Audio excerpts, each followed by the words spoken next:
I started thinking about, why am I angry at this person? What is this bringing up for me? And when I started looking, what I saw was that I was very envious of how Daniel saw this person. And I really wanted him to see me more like he saw this person. So you can call that jealousy, envy. You can call it annoyance. Maybe there's a bit of self-righteousness in there, because I really was like, he sees this person as so loving, and I think I'm actually being more loving, and this is why. Hello, and welcome to the Complex Couples Podcast. I'm Heidi. I'm a couples therapist and relationship coach specializing in mixed orientation marriages and mixed gender identity relationships. Whether you're just discovering this reality or you've been on this journey for a long time, this is the space where your marriage matters, your values matter, and your choices matter. Let's dive in. Hello there, and welcome to this week's episode of the Complex Couples Podcast. I'm so grateful you're here. I've been thinking more about the idea of regression and of one more area that I think is really important to address here, and that is that sometimes our regression might stem from something real that happened in front of us with a way our partner was behaving, but also sometimes it might be something that's happening internally, that's happening in our mind. Maybe a meaning that we're making about something, maybe a identity that we're wanting to hold on to, or something that is more complex that's internally based. And so today I'd like to explore that with you. And I'd like to explore that by using a concept that really shifted my perspective. My idea of conflict, that it was always me versus the other person, me versus them. And I am trying to figure out how to get my perspective across and how to, maybe persuade them differently.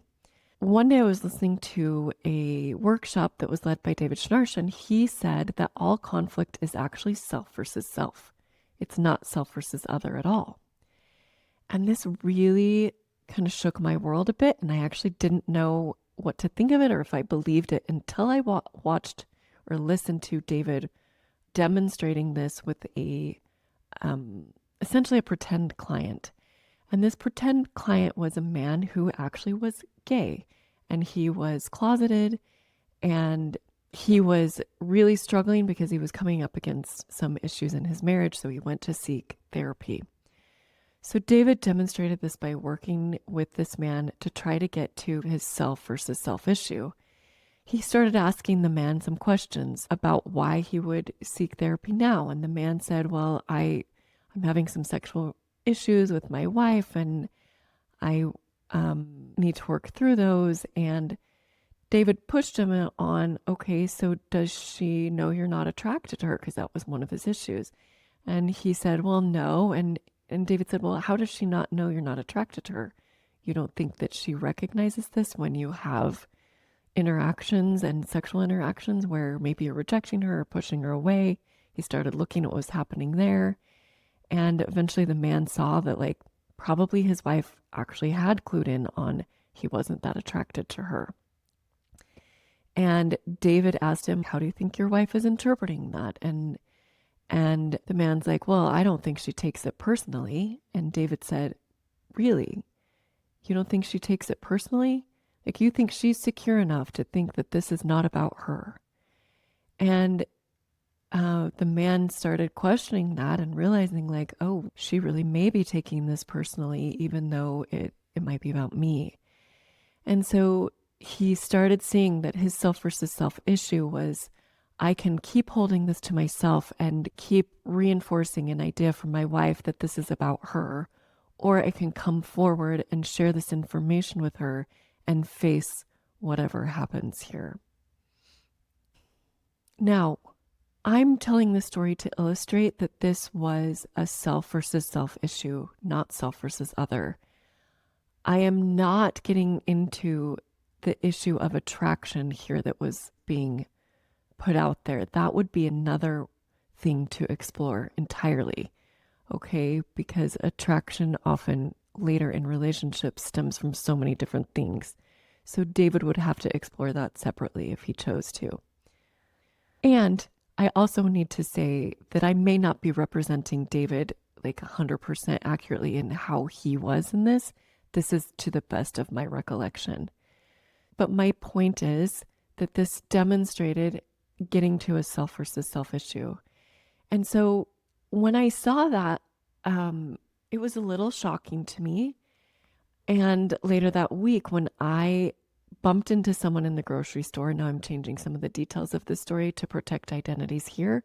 But when I bumped into someone into the grocery store that I knew and loved, and I felt like a deep irritation, maybe even anger at this person, and kind of a desire to like get away from them, I remembered what David had said about all conflict being self versus self. And I thought, okay, if this is true, let's see if I can figure out my self versus self issue on this topic. I'm going to interrupt my own thoughts here to say that if you're, working on the application of this, I'm going to have an announcement for you at the end that will help you with this. I'm interested in walking through your self versus self issues, figuring that out for you. And I have a way that I'm going to offer to do that. So stay tuned till the end of this to hear about that. But going back to my self versus self issue and figuring this out. I decided to just slow things down a bit as after I left their presence. So when I was with them, I essentially masked and I pretended I was fine and I was happy and warm and nice and or as warm as I could be under what I felt. But afterwards, I really felt the need to really get to this, like to see if this was accurate. And so I started thinking about, why am I angry at this person? What is this bringing up for me? And when I started looking, what I saw was that I was very envious of how Daniel saw this person. And I really wanted him to see me more like he saw this person. So you can call that jealousy, envy. You can call it annoyance. Maybe there's a bit of self-righteousness in there, because I really was like, he sees this person as so loving, and I think I'm actually being more loving, and this is why. And so when I looked at that, I was like, okay, well, I see this person as being very accommodating. I see them as being, to some degree, indulgent, that they would just go along with Daniel even when they disagreed. And he viewed that as super loving. And I wasn't doing that. I was working on being more honest. And I was trying to do that without shaming, without blaming, but I was essentially naming issues in our marriage. And I felt like that was loving. I felt like it was loving to be both honest and to also try to be compassionate in my honesty. But I did not feel like my husband was viewing me that way. I felt like he saw this person as very loving, but he did not see me as loving because I was not behaving like that. And I resented that.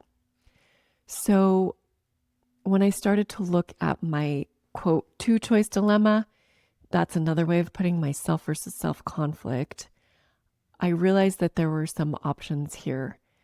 I could either, if I wanted him to see me as more loving, one of the ways I could do that would be to kind of expose the flaws of this other person, to share with him what I saw in them that wasn't very loving, and to try to get him to see it that way with me.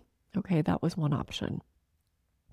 Another option I had was to actually start behaving more like this other person, to be more accommodating and to let things go and to not bring things up. That was a position that I had taken for a long time, and I really, that didn't seem like much of an option for me, because I'd already been doing that in the past and I'd seen how it worked. I didn't like that. So I wasn't willing to go back to that position. So that didn't really seem like an honest option. But my last option was to essentially let it go. Essentially to allow my husband to come to his own conclusions, to stick with the behavior that I viewed was loving, and to keep working on that, because of course I wasn't perfect at it. But to keep showing up with what I would call grace and truth. I was trying to combine those things. And to essentially recognize that that might mean he didn't see me as loving, but to recognize and be able to see myself as loving, even if he didn't see it that way, and to stay in that position because I could respect it and I could see it as loving, even if that wasn't something he saw. When I looked down the road at what kind of implications it would have to make each choice, I saw that if I started to like bring things up, try to force him to see this other person as like unloving or whatever, those were things my head was telling me. But if I had tried to force that view on him, I really felt that he would, that it would not get me what I wanted. What I wanted was to be seen as loving. Okay. And I started to realize that pushing that idea would actually push me out as less loving because I would come across as critical and blaming and judgmental, all of which were true. I wasn't being very loving in that. So I knew that that would not shift his perspective and make him all of a sudden be like, oh yeah, no, you're the loving one. That wasn't true, right? So we were both being unloving in different ways, quite frankly. So I recognized that what might be more important to me was actually being loving, not being seen as loving, but showing up in a loving way. And so that I could do whether or not he ever saw me that way. And that's what I decided to do. And it is not easy to make those choices and to allow someone else's perspective of us to persist, no matter what we're doing. But the more I can validate it in myself, the more secure I'm going to be, and the more there might be room for perspectives to change. So if you're still looking at this with some amount of confusion or feeling like, okay, but I have a difficulty seeing my own self versus self issue, I am interested in helping you get there. So I will be offering an experimental workshop to help those who are more interested in the application. And if you go to my website, you can get more information on that. It's www.complexcouplescoaching.com, and you'll go to the tab that says workshops, and you will get information for dates, times, cost, probably about an 1.5 to 2 hour workshop where we will take your own issues and we'll use some questions that will walk you through to help you get to your self versus self issue if you're kind of in the self versus other position currently. So I hope you will join me, sign up for that, and you can get more concrete on what this is, because I realize that putting out ideas, it can be really hard to apply them to your own scenario and situations. I really want to help you be able to do that. In the meantime, I hope this week, when you see things come up, when feelings arise that say there's a conflict here and something's going on for me, I hope you will take the time to slow it down, to look at what am I blaming for this versus what do I want? And what is my core self versus self issue that I need to address here in order to show up the way I want to show up. And then I hope you will be able, if you can do that and behave in alignment with that, I really hope that you will take the time to give yourself credit, to allow your opinion to matter to you on what you're doing. That's so important, that you value your opinion as much as you value anyone else's. I hope you'll let that matter to you. And as you go through that process, it's messy. I hope you will recognize that your value doesn't come from doing this perfectly or from showing up always in this way, that essentially your value is just because you are human and you matter. And so does your spouse. I hope you'll make room for that. And if you're interested in more, please go to my website. This is my work. This is my passion. It's www.complexcouplescoaching.com. There are tabs there available. I'm developing material. I have coaching opportunities and now this workshop. So see those, and I look forward to seeing you next time on the Complex Couples podcast.